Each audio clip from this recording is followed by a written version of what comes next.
What's up and good evening, dream chasers. How's everything going?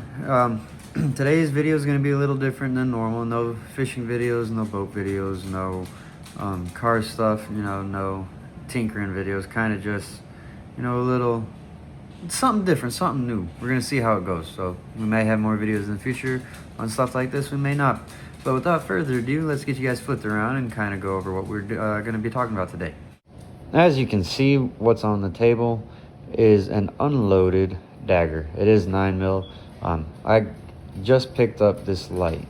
It's a 600 lumen IProtect. I'm not sponsored by them. I literally just picked it up today, and I was like, you know what? I've been kind of scrounging around for a cheap looking light that, might do what I want it to do, might look what I want it to look like. So I found this, and it is cheap. Went to Sports or Academy Sports and paid $49 for it, something like that. So it wasn't crazy expensive. I really want the TLR one, but that one's like $200-300, and I think it's more. I think it's less than that. I think it's like 120 now. But I can't justify spending that much on a little flashlight at this point in time. But anyways, it does come with a rechargeable battery. It just goes straight in there, and then you cap it off with that. That's the light. See, no LED, not too bad. But anyways, the reason this is out is because I'm going to show you what it looks like mounted, and then I'm going to go into a darker room and show you the different functions of the actual light.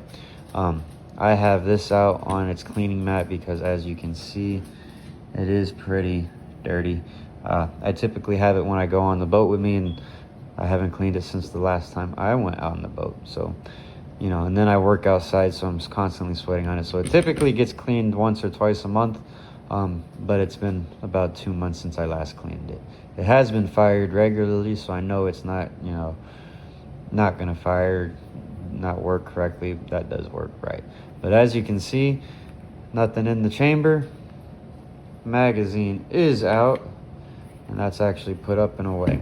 So I'm gonna set you guys down for a minute and put all this back together and then mount it to the rail. It is a rail mounting system. You just unscrew these, and then that slides down, and then this sits into your picotine right there, and then you just screw it back in. And then it is ambidextrous, so you got one right there you can push and click, one right there, just so you can kind of see. It's not bad. It does take a little bit of force, so you might have to adjust your finger when you're holding your gun to be able to put the correct force mount down. But anyways, let's get it all back together and then show you what it looks like on the pistol itself, as well as the little manual that it comes with. This is that real quick. I'll just kind of briefly go over that. So feel free to pause it if you want to see what all that does, or says, not does.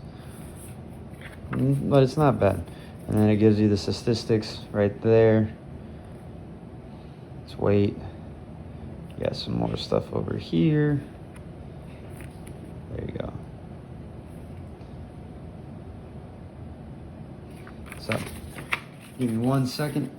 I'll get all that mounted up, and then we're going to be right back. All right, got it mounted up. This is what it looks like. It does stick a little bit out there. It does stick a little bit out there, just past the muzzle, which I kind of like. I like how they look when they look like that. But let's go into a darker area and show you what it does. So like I was saying, you have to kind of adjust your grip to actually get it. But if you have good, a little bit bigger hands or a little bit longer fingers, you shouldn't have too much of an issue. And it does, sit fairly flush with that. I like, which is, something I really enjoy. But, like I said, it's a hobby of mine. I'm not a professional by any means. I'm not someone that you should listen to and take advice from. I'm just someone that enjoys them and likes to hang out, use them, and likes the history involved with it and behind it and all that. It's one of my hobbies, and that's about it. And again, I'm not someone who's sponsored by the IProtect or anything like that. Just picked it up and wanted to share some stuff about it that I like. Only thing I really don't like is if you can kind of see, looking down, let it focus, here you go.